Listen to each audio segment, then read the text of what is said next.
నా సబ్స్క్రైబర్స్ అదేవిధంగా నన్ను చూస్తున్న వ్యూవర్స్ చాలా మెసేజ్లు పెట్టారు. ఐ ప్లూరలా సింగులరా, ఇది కొద్దిగా మనం క్లియర్ చేసుకుందాం. హీ, షీ, ఇట్, నిహార్ ఇవన్నీ ఏకవచనాలు. తెలుగులో వీటిని ఏకవచనాలు అంటారు. హీ అంటే ఒక మగ మనిషి, మీసాలు పెడదాం. షీ ఒక ఉమెన్. ఇట్ బస్ అవ్వచ్చు, కార్ అవ్వచ్చు, పిల్లి అవ్వచ్చు, మనుషులు కూడా ఇట్ అంటారు. సో దీనికి కూడా ఒక ఎలక లాంటిది వేద్దాం. Nihar is a boy, right. వీటికి మామూలుగా వచ్చేవి ఏంటో చూద్దాం.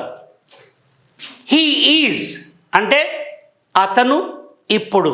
హీ ఈజ్ ప్లేయింగ్ చెస్, అతను ఈ మూమెంట్లో చెస్ ఆడుతున్నాడు. షీ ఈజ్ కుకింగ్, తను వంట వండుతుంది. ఎప్పుడు? ఇప్పుడు. మన తెలుగులో అయితే ఆమె వంట వండుతుంది అంటే సరిపోతుంది. కానీ ఇంగ్లీష్లో ఆమె ఇప్పుడు వంట వండుతున్నది మాత్రమే వస్తుంది. షీ ఈజ్ అంటే ఇప్పుడు. So it is working, it is eating. So EJ వస్తుంది ఇప్పుడు అన్నప్పుడు. Nihar is driving A car, Nihar ఇప్పుడు ఒక కార్ని నడుపుతూ ఉన్నాడు, రైట్. వాజ్ అంటే అప్పుడు. బేసిక్గా మనం అప్పుడు అన్నప్పుడల్లా చిన్నపిల్లలకి పెద్దవాళ్ళకి వచ్చిందాక అప్పుడు చెయ్యి వెనక్కి పెడితే, కమల్ హాసన్ ఏదో సినిమాలో ఇట్లా అంటాడు. So practice that. He was here yesterday, అతను నిన్న ఇక్కడున్నాడు. He wasn't here last Sunday. He does, అతను చేస్తాడు. హీ డజంట్, అతను చెయ్యడు. హీ హ్యాజ్, ఈ హ్యాజ్కి చాలా మీనింగ్స్ ఉన్నాయి. మనం హ్యాజ్లు ఎక్స్ప్లెయిన్ చేసేటప్పుడు ఈ హ్యాజ్ గురించి అద్భుతంగా ఒక 15-20 రకాలుగా మనం దీని మీద డిస్కస్ చేద్దాం. సో అదే ఇక్కడ చూస్తే వి అనేటప్పటికి నేను, నా పక్కన మీరందరూ. సో వి అంటే మనము, దే అంటే వాళ్ళు, యు అంటే మీరు, కావ్య అండ్ నిహార్ అంటే వాళ్ళిద్దరు. సో వీటికి ఏమొస్తాయో చూద్దాం. ఇప్పటికీ ఇక్కడ ఆర్ వస్తుంది. వి ఆర్ టీచింగ్, మేమంతా పాఠాలు చెబుతూ ఉన్నాము. We are teaching. So we were here yesterday, we weren't here last Sunday. నిన్న ఉన్నాము, పోయిన ఆదివారం లేవంటానికి వర్ వాడతాము. ఇప్పటికి ఇది, అప్పటికి ఇది. వి డూ, మేము చేస్తాము. We do our homework, we do our project work. Do అంటే ఇది, వీటికి మాత్రమే వస్తారు. We, they, you, Kavya and Ramya. Have వచ్చినప్పుడు ఆ టాపిక్లో మనం హ్యావ్ గురించి అద్భుతంగా డిస్కస్ చేద్దాము. ఇప్పుడు మనకు ప్రాబ్లం వల్ల ఐ అనేది సింగులరా ప్లూరలా అని మీరు అడిగిన దానికి సమాధానం చెప్తున్నాను. సో ఇక్కడ నుంచి ఇది ఇక్కడ బొమ్మ వేశాను. ఇది సంథింగ్ లైక్ గోడ మీద పిల్లి. మా చిన్నప్పుడు చదువుకునేటప్పుడు గోపి అనేవాళ్ళం. గోపి అనే పిల్లగాడి పేరు ఎవరికైనా ఉంటే గోడ మీద పిల్లి, వాడు అటు దూకుతాడు, ఇటు దూకుతాడు, లేకపోతే గోడ మీద కూర్చొని ఉంటాడని చెప్పడానికి ఫర్ ఎగ్జాంపుల్గా మేము చెప్పుకునేవాళ్ళం. ఇప్పుడు ఐ అనేది చూడండి, ఇందులో ఏది లేనిది వస్తుంది, వీటిలో ఎక్కడా లేదు. యామ్ అంటే ఇప్పుడు. I am standing. నేను కూర్చోగానే నేనేం చెప్తానంటే I was standing, I am sitting, right.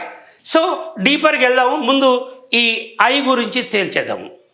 So ఆర్కి ఈజ్కి బదులు ఐకి యామ్ వచ్చింది.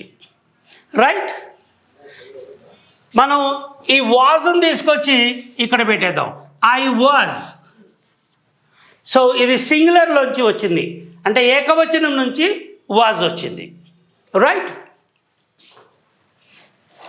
ఈ ప్లూరల్ నుంచి డూ వచ్చింది. చూడండి, I do, I do, I do, I do many things to live.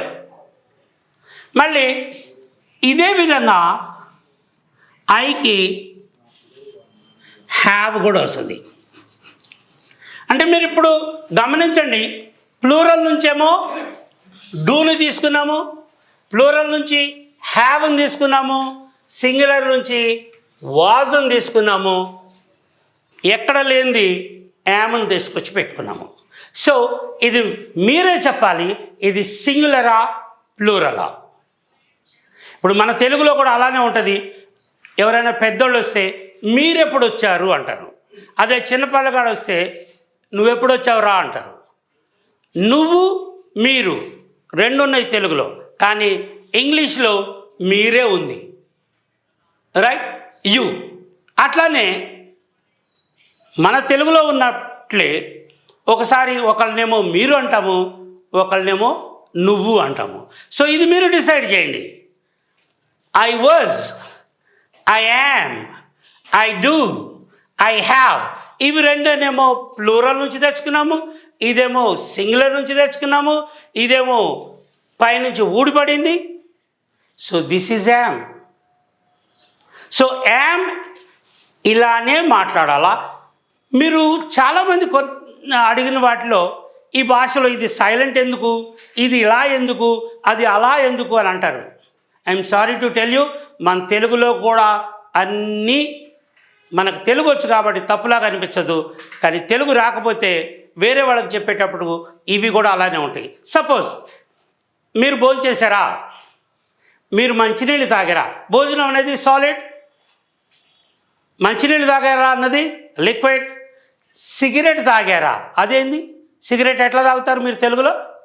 అంటే చించి ఒక గ్లాసులో నీళ్లు తీసుకొని అందులో పోసి కలిపి తాగుతారా? సో ఏ భాషకి ఆ భాష ఇది తప్పు ఇది రైటు అని జడ్జిమెంట్ ఇవ్వకుండా దయచేసి భాషను భాషలాగా తీసుకోండి. ఇంకొకటి ఏంటంటే సైలెంట్ ఫుల్ లెటర్స్ ఎందుకు నేను కూడా చాలామంది అడుగుతున్నారు. ఈ స్పెల్లింగ్ ఇట్లా ఎందుకున్నదని అడుగుతారు. ఈ ఇంగ్లీష్ భాషని చాలా భాషల నుంచి తీసుకున్నారు పదాలని.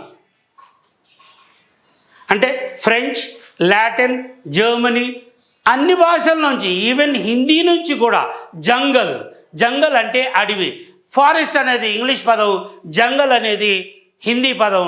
కానీ ఈ జంగల్ అనేది తీసుకెళ్ళి వాళ్ళ డిక్షనరీలో పెట్టుకున్నారు, డిరైవ్డ్ ఫ్రమ్ హిందీ అంటారు. సో మీరు ఇంగ్లీష్లో తప్పులు వెతకటం మానేసేసి భాష నేర్చుకోండి, మీకు మంచి ఉద్యోగాలు వస్తాయి, మీ పిల్లలు అద్భుతమైన దేశాలకు వెళ్తారు, ప్రపంచాన్ని పరిపాలిస్తారు. Thank you.